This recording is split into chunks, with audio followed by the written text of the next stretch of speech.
pessoal! Bom, gente, tá muito calor aqui. Eu sou a doida que toma chá no calor.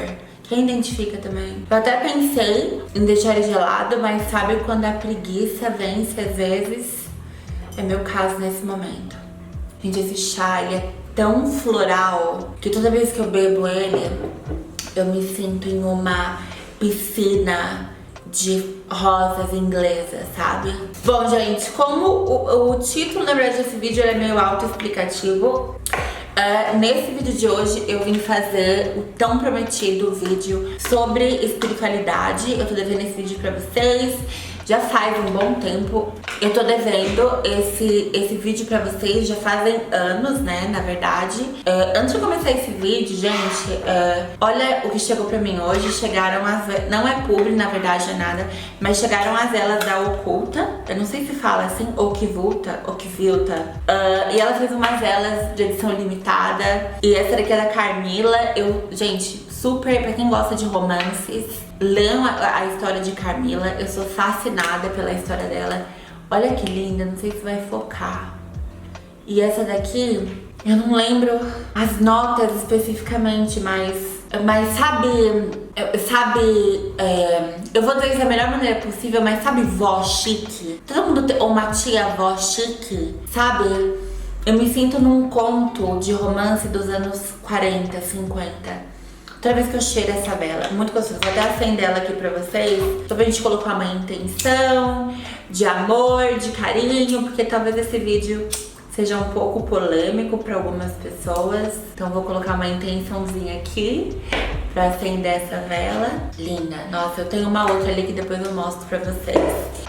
Bom, pessoal, nesse vídeo eu vou contar pra vocês um pouquinho da minha caminhada, da minha experiência com espiritualidade. Eu quero deixar muito claro que nesse vídeo aqui eu vou falar da minha experiência, da minha vivência. Tudo isso é muito pessoal, é muito íntimo e não é certo nem errado, mas é a minha vivência, é a minha experiência. Acho que se tem uma coisa que eu quero passar, qual que é meu intuito fazer nesse vídeo, na verdade, é aconselhar vocês que talvez estejam perdidos ou até mesmo muito deslumbrados com a ideia do que é espiritualidade e do que é trabalhar com o outro lado, né? Eu espero que esse vídeo não fique estupidamente longo, porque eu falo muito, mas deixa eu contextualizar vocês, basicamente, onde eu tenho dois lados da minha família. Um lado da minha família é super católico e um lado da minha família é super espírita, mas eu sempre fui criada na base de ter fé, recorrer à fé sempre que a gente precisar e sentir que precisa, e acreditar no coletivo que é o mundo. Como assim o coletivo? Que existem os elementos, que existe um equilíbrio, que existe um mundo, que existem reinos diferentes, que existem que o outro lado existe, que os anjos existem e que fé, ela é extremamente poderosa e extremamente cautelosa. Eu não vou dizer perigosa, mas sempre a gente ter cautela com o que a gente pede, com o que a gente emana, com quem e o que a gente mexe, né? Meus pais sempre me educaram meu irmão, enfim, nesse sentido, né? Ao mesmo tempo que nada foi realmente imposto a gente seguia alguma linha de fé, sempre foi dada liberdade, na verdade, pra gente acreditar no que queria, né? Eu desde pequena gostava de bruxaria, de cristais, de caldeirões. Eu sempre fui fascinada por incensos.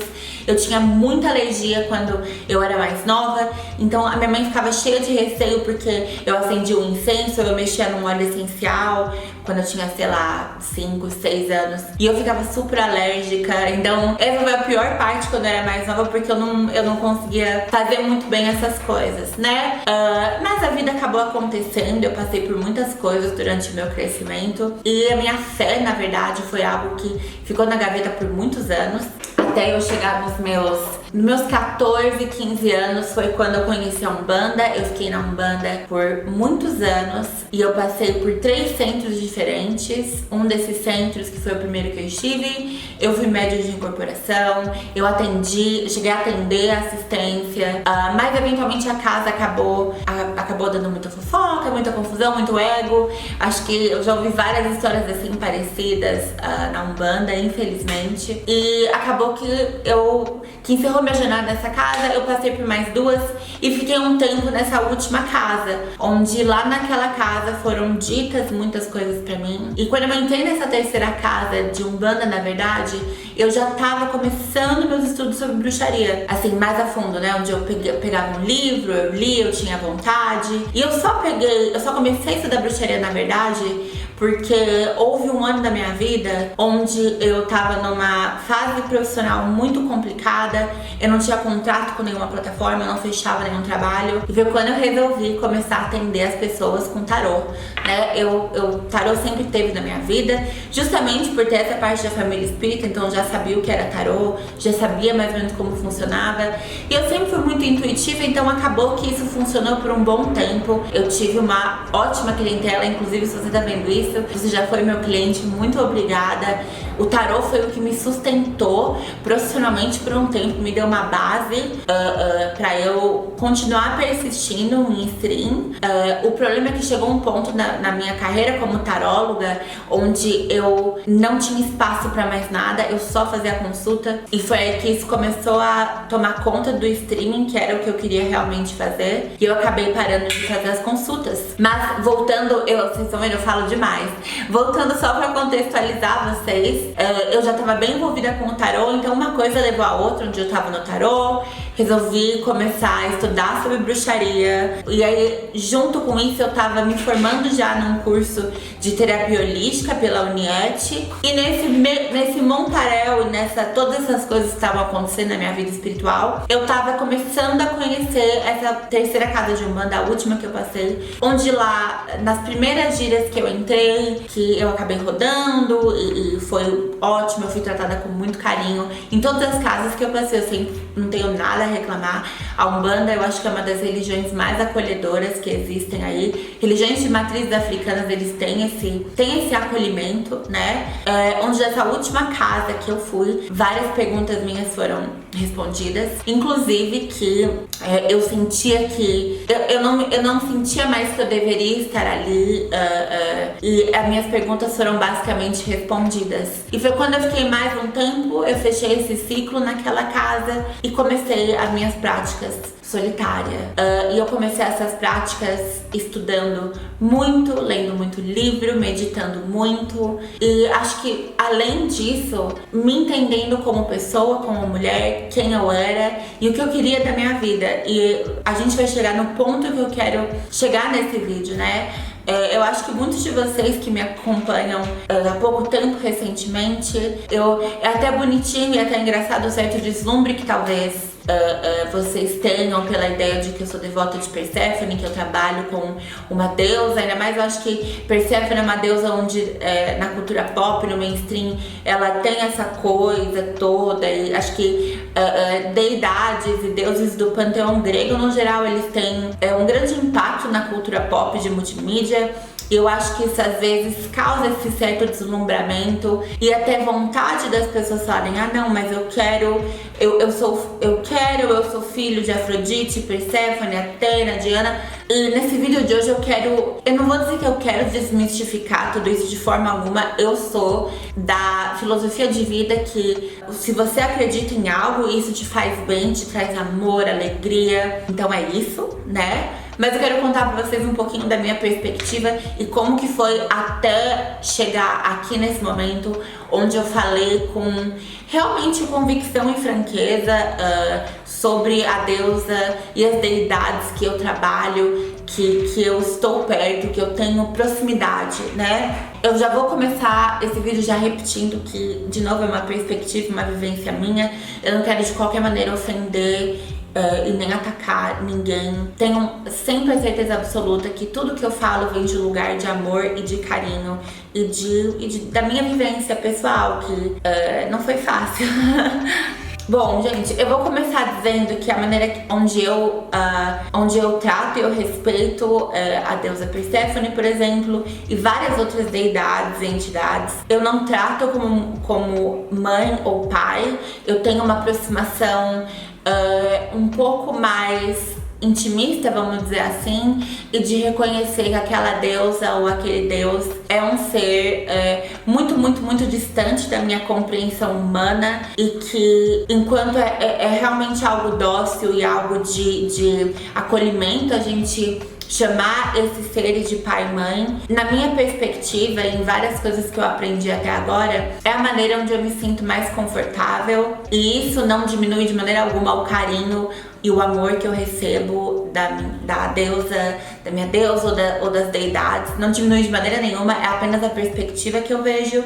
E eu só cheguei nesse patamar, se a gente pode usar essa palavra agora, depois de muito estudo, muita reflexão. E eu percebo hoje em dia que quanto mais eu estudo e descubro sobre mim mesma, isso a gente faz com terapia, de psicólogo mesmo, e muita reflexão, e a gente vivendo a vida. Pra mim, viver a vida é eu pegar um chá aqui, beber com vocês e descobrir que eu gosto de sabores florais, é eu achar um hobby e achar tanto amor nas flores e na floricultura, ou eu ir num cemitério e perguntar pra mim mesma o que eu sinto dentro desse lugar, o que esse lugar me faz. E eu não tô dizendo que vocês têm que fazer essas coisas, mas foi começando a viver minha vida e fazer coisas que eu queria, que a minha espiritualidade naturalmente se juntou e as coisas se encaixaram e se encontraram. E eu percebi, não só vendo a minha vivência, mas de várias pessoas que eu tenho intimidade, principalmente durante essa pandemia, onde quando você começa a viver a sua vida e fazer as coisas que você tem vontade, e coisas que em teoria elas seriam estúpidas, como eu falei pra vocês, você beber um chá, você comer uma comida, você deixar de comer uma comida, você achar um hobby, achar uma cor, coisas que estão na nossa volta, que de repente dá um estalo e a sua espiritualidade ela começa a gritar. Esse é o grande lance da espiritualidade pra mim, da jornada espiritual, é porque na maior parte do tempo o nosso espiritual tá presente na nossa vida muito mais do que a gente imagina, muito mais intimamente do que a gente imagina. E eu mesma já cometi esse erro de a gente ficar querendo correr atrás de uma justificativa, correr atrás de um nome ou de um sinal, e a gente não para pra prestar atenção no que tá à nossa volta, no que tá sendo mostrado pra gente, no que a gente intuitivamente quer fazer. Eu já conheci pessoas onde a pessoa queria comer um certo tipo de queijo, e foi por causa desse tipo de queijo que ela achou um grande significado espiritual nisso tudo. Então, o motivo de eu estar fazendo esse vídeo é porque desde que eu comecei a fazer conteúdo da minha espiritualidade na internet e contar um pouquinho pra vocês dessa minha jornada, eu vi um grande fluxo de pessoas me mandando mensagem dizendo que achou que queria trabalhar com tal deus, tal deusa, ou que achou tal deus e tal deusa. Se tem um conselho que eu posso passar, é que antes de você achar qualquer deusa, deus, entidade, deidade ou qualquer outra coisa, orixá, é você se achar, é você se encontrar antes. Tem algo muito bonito na Umbanda e no Candomblé que eu já pude testemunhar isso, que é a caminhada de um médium antes dele fazer a saída de santo, antes dele saber quem é o pai ou a mãe de cabeça, que quem tá ali perto dele. E existem pessoas que ficam anos e anos e anos e anos dentro da Umbanda, do Candomblé, pra isso acontecer. E eu acredito que isso seja justamente o que eu tô contando um pouco pra vocês, que é esse tempo de você se descobrir, se entender, se conhecer. Infelizmente, no nosso mundo de hoje, por infinitas obrigações que cada um de nós temos, a gente nunca tem o tempo de verdade pra gente se conhecer, pra gente saber quem a gente é, do que a gente gosta, que cor a gente gosta, que sabor a gente gosta, que a nossa espiritualidade naturalmente se afasta disso, né? E eu acho que isso deve ser aplicado em qualquer outra coisa. E eu não tô dizendo de maneira nenhuma que se você achou significado, achou amor, achou carinho em algum deus, entidade, deidade, elementar, que você deve abandonar isso porque eu tô dizendo. Não, de forma nenhuma. Eu quero te convidar só a você conversar com você mesmo, se entender, saber do que você gosta. Eu amo essas cores que vocês sempre veem no meu cenário, as flores. Eu tenho uma intimidade muito grande com aqueles que já não estão aqui, com aqueles que já passaram, pro outro lado. E eu demorei anos pra me conhecer, pra entender isso de mim. Pra quem me acompanha há muitos anos na internet, acho que isso é público. O meu crescimento como mulher, e que se a gente for pensar que eu comecei a saber o que era espiritualidade com 13 anos, hoje eu tenho 27. Ai, vou fazer 28 dia 15 só. Foram aí praticamente 14 anos de estudo e de autoconhecimento. E eu passei por diversos caminhos espirituais até eu achar o meu. E não é porque eu achei esse meu que diminuiu meus estudos ou a minha dedicação, muito pelo contrário, agora é muito mais constante e é um prazer diário, saber um pouco mais disso e ter um pouco mais de proximidade disso. Então eu acho que é basicamente isso. Tem um exercício lá na Malva Melinda, onde eu ensinei pra vocês um pouquinho desse exercício de autoconhecimento. E eu outro dia conversei com vocês do exercício de você montar uma paleta de cores que você gosta, que você se identifica. Mas eu acho que além de tudo isso é você conversar com você e o que você tem vontade de fazer. Muitas vezes a gente tem vontades, eu vou dar um exemplo, talvez você tenha vontade de fazer um curso de chocolateria, mas você não tem os fins financeiros para isso. Mas eu acho que não é porque você não tem os meios financeiros de você investir nisso agora que você deve desistir isso. Eu acho que a gente é abençoado com a internet, onde tem tanta informação confiável e boa. É sempre importante a gente não limitar os nossos sonhos, as nossas vontades. Sonhar não custa nada, traçar ambições e metas pra gente também não. Por mais inalcançáveis que elas talvez pareçam no momento, eu fico emotiva em falar isso pra vocês, mas nunca na minha vida, se alguém me contasse há 2 anos atrás que eu ia estar no lugar que eu tô hoje, espiritual, mental, que eu ia achar tanto significado em coisas tão pequenas e que essas coisas que em teoria eram pequenas iam me dar essa abundância mental, psicológica e espiritual que elas me dão, eu nunca ia acreditar. Muitas pessoas hoje em dia levam luxo como um tênis de marca, uma bolsa cara, mas eu acho luxo em outras coisas. Eu acho luxo eu poder gastar um dinheiro numa vela dessa, que eu sei que foi feita com muito carinho por uma mulher, por uma pessoa. É comprar um chá que vai me dar uma experiência super sensorial, que eu vou parar nem que seja 1 minuto pra prestar atenção naquele sabor, o quanto aquele sabor me faz bem. Eu acho que, ainda mais nesses tempos agora que a gente tá vivendo, que são tão incertos, tão estranhos, né? Viver no Brasil, cada dia que passa, é muito difícil manter o otimismo lá em cima. Eu percebo que esses 5 minutos que a gente tira pra gente se conhecer, pra gente dar algumas experiências pra nós mesmos, seja lá o que você queira fazer pra se dar prazer, elas têm um impacto na nossa vida mental, física e espiritual muito maior do que a gente imagina. Então, se tem um conselho que eu posso dar a vocês, exerçam o autoconhecimento, que eu tenho certeza que muita coisa vai se encaixar, muita coisa vai se encontrar, e talvez a sua espiritualidade, o seu eu maior, né, que o pessoal gosta de chamar, esteja aí te dando sinais, falando com você já faz um tempo, mas você não prestou atenção ainda porque você não teve tempo, ou porque às vezes você está ocupado com alguma coisa, ou você se deslumbrou com a espiritualidade de alguém. Mas eu te dou a certeza que a sua espiritualidade, a sua caminhada espiritual, ela é tão bonita, tão rica e tão próspera quanto a de fulano, da fulana, da minha e de qualquer outra pessoa que você possa esbarrar nesse mundão. Tenha sempre a convicção disso, tá bom? Eu espero que vocês tenham gostado desse vídeo, e nos próximos vídeos eu vou falar um pouquinho mais sobre Perséfone e desmistificar algumas coisas